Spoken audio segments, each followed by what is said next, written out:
Hey everyone, welcome back to our channel. Today, we're diving into the powerful topic of overcoming fear and pursuing your dreams.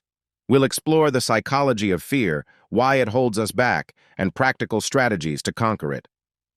Understanding fear. Fear is a strong and ancient emotion that's built into who we are as humans. Think of it like a superpower our ancestors developed to stay safe from dangers like wild animals. When faced with a threat, our bodies kick into gear with what's called the fight or flight response, a fancy way of saying we get ready to either face the danger or run away from it. This fear system worked like a charm for our ancestors who had to deal with real-life dangers, like hungry predators. When they sensed a threat, a part of their brain called the amygdala would shout, "Hey, danger!" This message would then travel to another part of the brain, the hypothalamus, which would release stress hormones like adrenaline into their bodies. This made their hearts beat faster, their eyes widen, and their muscles get ready for action, all to help them deal with the danger effectively. But here's the tricky part. In today's world, we don't often face the same kinds of immediate dangers our ancestors did. Yet our fear system can still get triggered, not by wild animals, but by things like the fear of failing, being rejected, or facing the unknown. When fear becomes a constant companion, it can get in the way of our personal growth. Instead of helping us survive immediate threats, it starts making us afraid of things that aren't really life-threatening, like taking risks or trying new things.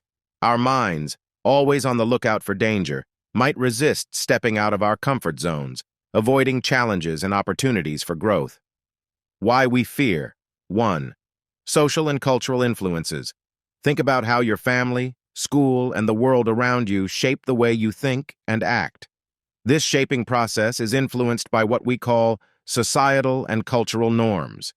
These norms are like unwritten rules that suggest how people should behave and what they should consider important or successful. Picture yourself growing up in a community. From the very beginning, you're surrounded by ideas about what is right or wrong, what is considered good or bad. Your family, teachers, and friends all contribute to these ideas. Over time, you absorb these thoughts, forming your own beliefs about what's acceptable and praiseworthy. Here's where things get a bit tricky. The desire to fit in and be accepted is a big part of being human. We want to belong, and often that means following the rules and expectations set by our community. That's where fear comes in. Imagine you have this fear of not meeting these expectations, of not living up to what your community considers successful or admirable. This fear can show up in different forms. Firstly, there's the fear of failure. This fear comes from worrying that if you don't meet the standards set by your community, you might lose the respect or status you have. It's like feeling that if you're not successful, people might think less of you. Then there's the fear of judgment. This fear is about being scared of what others will think of you.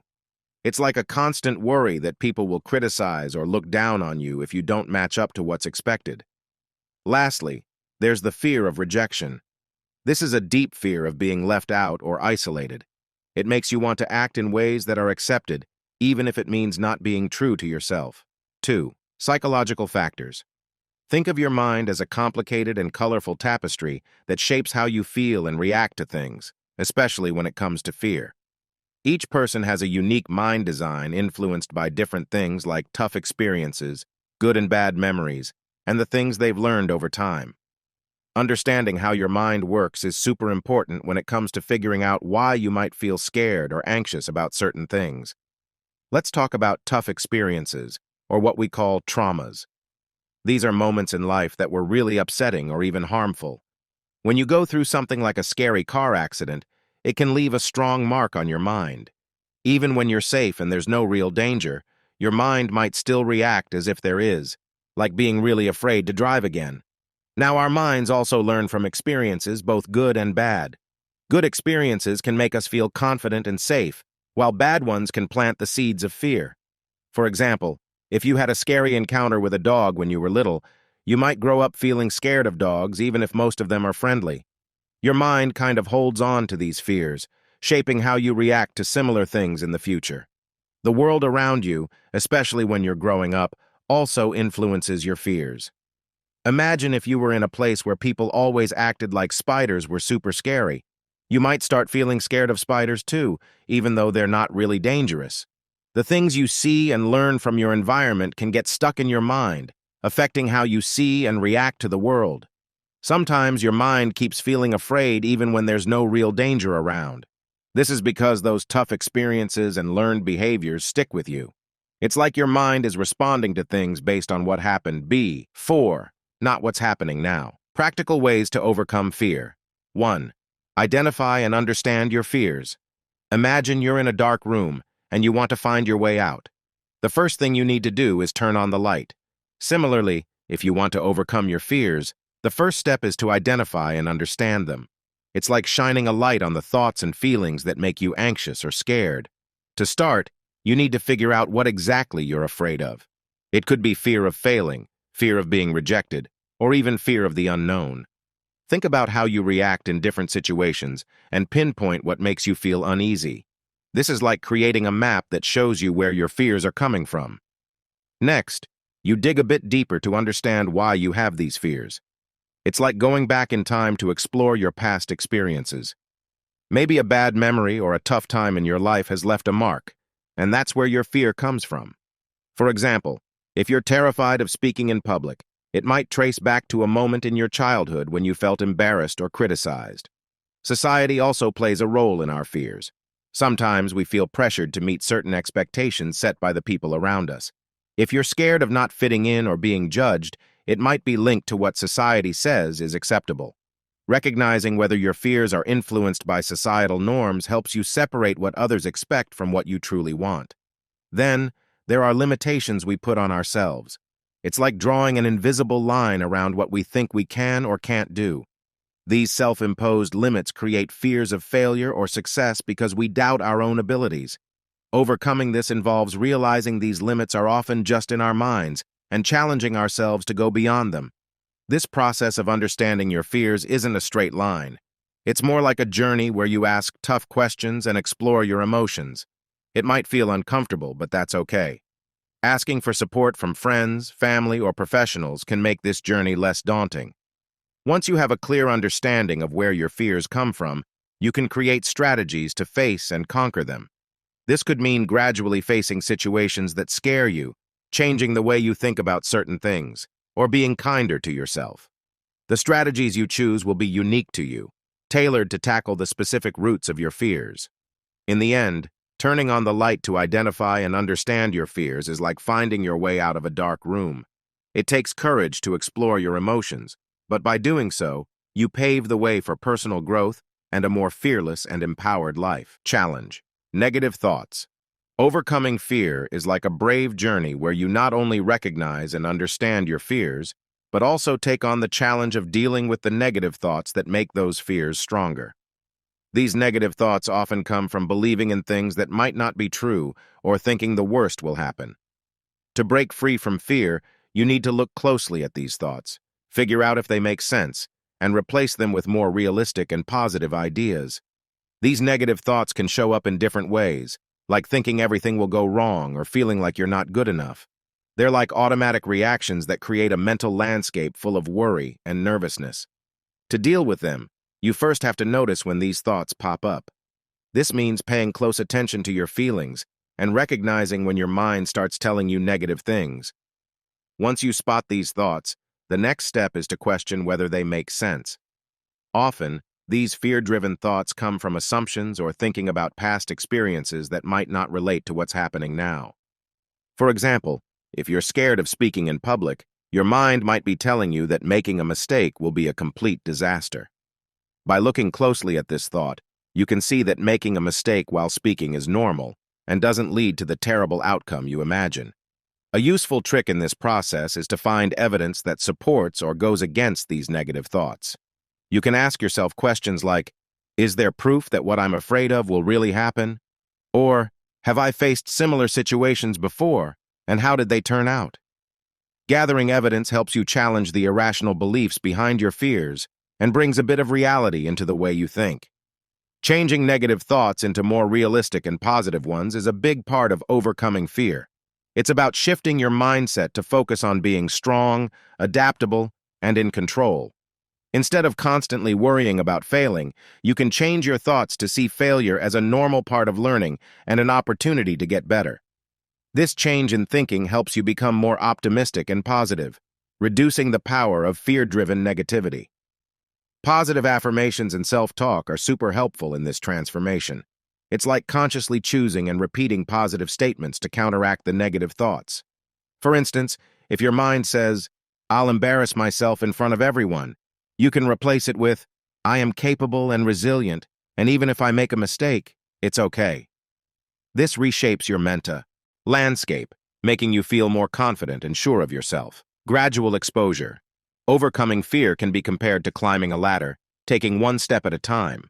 Gradual exposure, also known as exposure therapy, serves as a potent method to help individuals confront and conquer their fears, particularly in the realm of specific phobias. This therapeutic approach involves gently introducing individuals to the objects or situations they fear, gradually progressing in a controlled and supportive environment. By navigating this process, individuals can develop confidence, alter their perceptions of fear, and eventually triumph over their anxieties. Let's explore how this method works using an example. Consider someone who experiences intense fear when it comes to public speaking. In the initial steps of exposure therapy, they might begin by discussing the concept of public speaking or looking at pictures of people addressing an audience. As their comfort level increases, they can gradually move on to more challenging tasks, such as watching videos of public speeches or spending time in a supportive speaking environment. The ultimate objective is to reach the highest level of exposure, which, in this scenario, could involve delivering a short speech to a small audience. The success of gradual exposure lies in its systematic and step-by-step nature. It involves breaking down the fear-inducing situation into smaller, more manageable components. By doing so, individuals can approach each step with a sense of control and a less intense fear response. This process aligns with the psychological principle of habituation, where repeated exposure to a feared stimulus leads to a decrease in the associated emotional response. Crucially, this approach respects the individual's pace and autonomy. Each step is taken when the person feels ready, and there is no pressure to advance until they feel comfortable and confident. This personalized progression is crucial for building trust and fostering a positive therapeutic environment. Exposure therapy proves especially effective for specific phobias, those intense and irrational fears of particular objects or situations. Such fears can significantly disrupt daily life, and gradual exposure offers a structured and effective way to confront and overcome them, whether the fear is of spiders, heights, or, in this case, public speaking. The benefits of exposure therapy extend beyond facing fears. It also contributes to reshaping the way individuals think about their fears. As they repeatedly experience the feared situation without the anticipated negative consequences, their brains form new associations. This rewiring leads to a shift in perception, where the once feared thing becomes less threatening, and individuals gain a sense of control over their fear. Cultivate a growth mindset. Cultivating a growth mindset is like putting on a pair of glasses that help you see challenges as opportunities to learn and grow, instead of big, scary problems you can't overcome. It's all about believing that your abilities and smarts can get better over time with dedication and hard work, unlike a fixed mindset where you think you're stuck with the skills you have. Imagine you're trying to overcome a fear, like public speaking. With a growth mindset, you'd see it as a chance to improve your communication skills and boost your confidence. Instead of running away from the fear, you'd tackle it head-on, knowing that the more you try, the better you'll become. A key idea in a growth mindset is that effort is your secret weapon to getting really good at something. People with a growth mindset know that getting better takes practice, consistent effort, and facing challenges. This mindset is super helpful when you're dealing with fears or going after big goals because it shifts your focus from thinking, "I'm just not good at this," to, "I can get better if I keep trying." When you have a growth mindset and come across fear or obstacles, you don't give up easily. Instead, you see these challenges as opportunities to stretch yourself and develop new skills. For example, if you face rejection while chasing your dream job, a growth mindset helps you see it as a temporary setback, not a signal to throw in the towel. You'd analyze what happened, figure out how to improve, and use the experience to do better next time. It's important to know that setbacks are totally normal on any journey. Success doesn't usually happen in a straight line. People with a growth mindset understand that setbacks aren't signs that they're not good enough. They're chances to fine-tune and improve. They approach challenges with curiosity and a readiness to learn, knowing that the path to their dreams will have ups and downs. A growth mindset also means being open to learning from others. Seeking feedback, advice, and guidance becomes part of the journey because you understand that other people's insights can be like treasure chests of wisdom. This open-minded approach creates an environment where you can learn and grow a lot. Growth mindset is like having a superpower for overcoming fears and chasing your dreams. It's about seeing challenges as chances to get better, believing that effort leads to improvement, and looking at setbacks as lessons rather than roadblocks. This mindset not only helps you face your fears, but also sets you on a path of continuous improvement, resilience, and, in the end, success. Setting realistic goals is like creating a roadmap for your journey, especially when you're trying to overcome fears or reach for your dreams. It's about taking big goals and breaking them into smaller, manageable tasks. This makes the path forward less scary and more doable. Think of it as climbing a ladder, one step at a time. As you accomplish these smaller tasks, you not only make progress but also start to feel more confident, slowly reducing the fear that might be holding you back. So, how does it work? First, you need to be clear about your big goal, whether it's facing a fear like public speaking or working towards your dream job. Once you have that big picture in mind, the next step is to break it down into smaller tasks. Let's say you're afraid of heights. Instead of setting a huge goal like climbing a tall mountain right away, start with smaller tasks like standing on a stepladder or looking out from a low balcony. These smaller steps create achievable milestones that build your confidence and make the overall fear of heights less overwhelming. The beauty of setting realistic goals is that each small task is like a piece of a puzzle. When you complete these smaller tasks, you're putting together the bigger picture of overcoming your fear. It's like solving the puzzle one piece at a time, making the journey less scary and more manageable.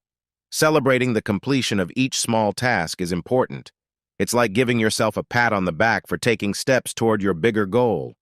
These moments of success boost your mood and confidence, reminding you that you're on the right track and that the big goal is possible. Setting realistic timelines is another key part. Understand that personal growth and reaching your goals take time. If you're learning a new skill, for example, set a reasonable time frame for regular practice and improvement. This way, you avoid putting too much pressure on yourself with unrealistic expectations. Flexibility is also crucial. Life can throw unexpected challenges your way, and having smaller, adaptable tasks lets you navigate these challenges without feeling like you've derailed completely. This is especially helpful when dealing with fears, where unexpected triggers or setbacks might happen. Achieving these realistic goals creates a positive cycle. Each small task you complete reinforces your belief in your abilities, giving you a sense of control over your fear. This positive momentum keeps you moving forward, making the journey not only manageable, but also rewarding and empowering. Build a support network. Building a support network is like having your personal team of cheerleaders, especially when you're facing fears or going after your dreams. Imagine it as gathering your supportive friends, family, or mentors who can give you valuable advice, encouragement, and emotional support.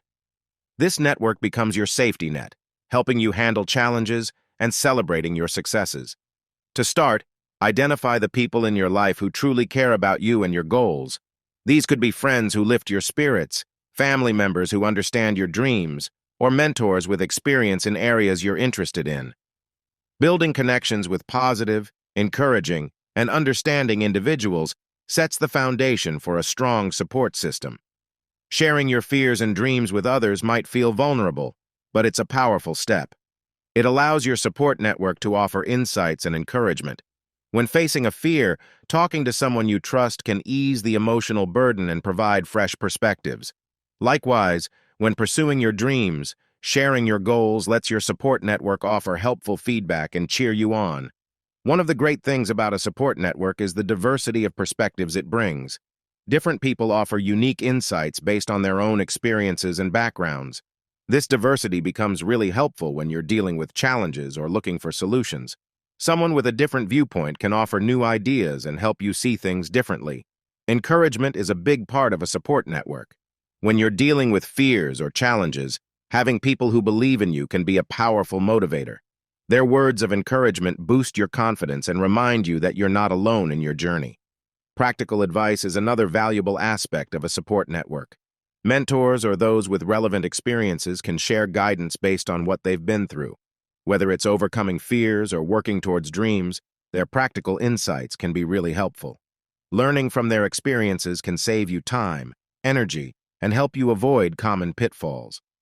Building a support network is a two-way street. It's not just about receiving support, but also giving it.